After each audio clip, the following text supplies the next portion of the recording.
About a month ago, the internet was up in a whole frenzy over the fact that the World Health Organization declared a video game disorder as a real disorder.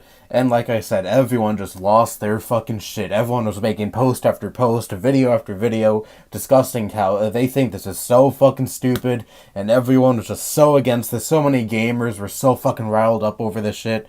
And I was like, okay, whatever. I mean, I didn't really think much of it at the time.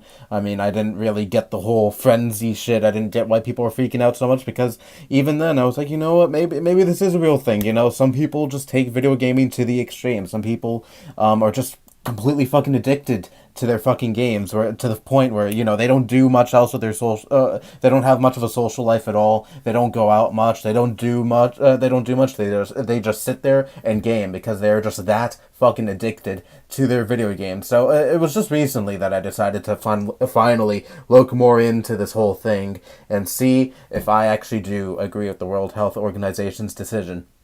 And yeah, I know I'm probably going to get some flack for this, but I do. This is the portion of the World Health Organization's article that I really, really want to focus on for this video.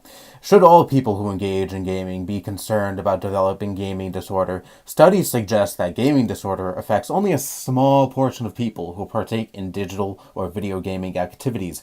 However, people who partake in gaming should be alert to the amount of time they spend on gaming activities, particularly when it is to the exclusion of other daily activities, as well as to any changes in their physical or psychological health and social functioning that could be attributed to their pattern of gaming behavior.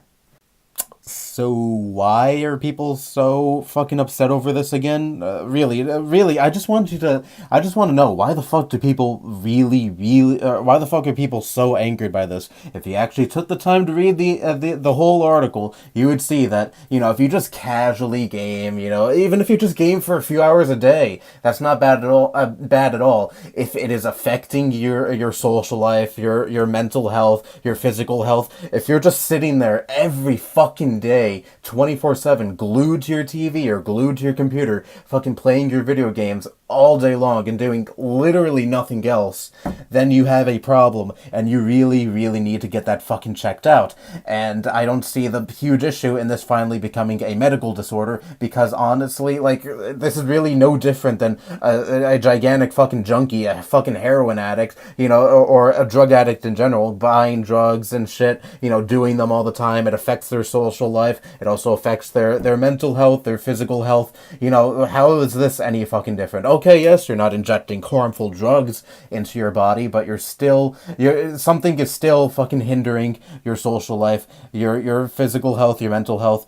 And really, why should this not be an issue that should be addressed and should be treated? Because it is a severe addiction if you are fucking sitting there all day, 24/7, playing your video games, not wanting to do anything else, not wanting to go outside at all, not wanting to hang out with people or anything. You just want to be completely isolated from the rest of the world, all because you want to play your video games. I think anyone who is like that has a severe problem and should get treatment and should get fucking professional help. And I don't know why this is such a huge issue with people. I don't know why people are so fucking angry about this being labeled as a disorder. And look, I really love gaming. It's my second favorite form of entertainment behind music. And I'll admit, earlier this month when I was playing Mother 3, and it took me about roughly 5 hours to finish each chapter, but then Chapter 7 came. Oh, Chapter 7. Oh my god, I was not expecting such a long as fuck chapter. It took me literally the entire day, even well into the night, to finally finish Chapter 7, because it was just that fucking long. And even Chapter 8, it took me the entire day to... Chapter 8, it took me literally the entire day to finish. I started at 3, and I finally beat the game at I don't know, 11 o'clock at night. And, that doesn't even involve... And some people might think, oh, that's a gaming disorder, according to the World Health Organization. No, it's not. Even if you play a game all day, even if you're really sucked into a game, you do not have this problem. The only time this disorder is applicable to a person is if they fucking live and breathe video games, like I just described numerous times in this video. The kind of person who all they just want to do with their life is play video games, and they play video games 24/7. They don't have a social life. They have their physical and mental health is fucking deteriorating, all because of their severe addiction. That's the only time this disorder is applicable to a person.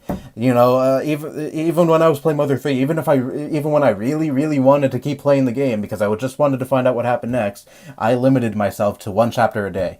And, you know, I could say, you know, I have self-control when it comes to video games. I'm not addicted. I do not have a video game disorder. And neither does anyone who decides to play a game just all day. If they have just a lazy day or, you know, or a lazy weekend and all they just want to do is game, you know, that does not mean they have a disorder. Because obviously, you know, they had a day or a few days just to chill and not do much. And they chose to spend that time playing video games. And they still have a social life. They still do things outside of the realm of video games. So obviously those people don't have a disorder either. So why the fuck do all of you just continue to freak out over this shit when it's really nothing bad in the slightest? It is not discriminating against gamers like a lot of you seem to think it is, because it literally fucking spells out right in the fucking article. This only applies if video games are, if your addiction to video games is so fucking severe to the point where it affects your physical, mental, and mental health,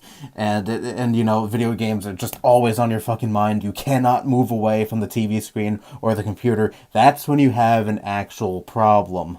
People get so fucking defensive when it comes to their video games. They think this is a fucking attack on them. I mean, it's just so fucking laughable, honestly. Like, gamers are easily some of the most fucking sensitive people in really any form of entertainment I've fucking seen, honestly. But yeah, I do look forward to some of the people who might come across this video, or anyone in my fan base who really disagrees with this video, you know, to tell me, you know, how stupid I am, and, you know, how they feel that, you know, this video is just fucking stupid and how wrong I am, and, you know, all that shit. But oh well, maybe everyone who comes across this video will agree with it. I don't know. I've been pleasantly surprised a lot of times when I feel like a video is controversial, and no one really seems to no one really seems to mind it all that much. They actually end up agreeing with what I say, but I don't know. I feel like this is gonna be a little different. Who the fuck knows? But anyways, if you still think this is ridiculous, yeah, I don't really know what the fuck to tell you. Maybe you yourself have this problem. I don't fucking know. Anyway, that's all I have to say. Bye bye.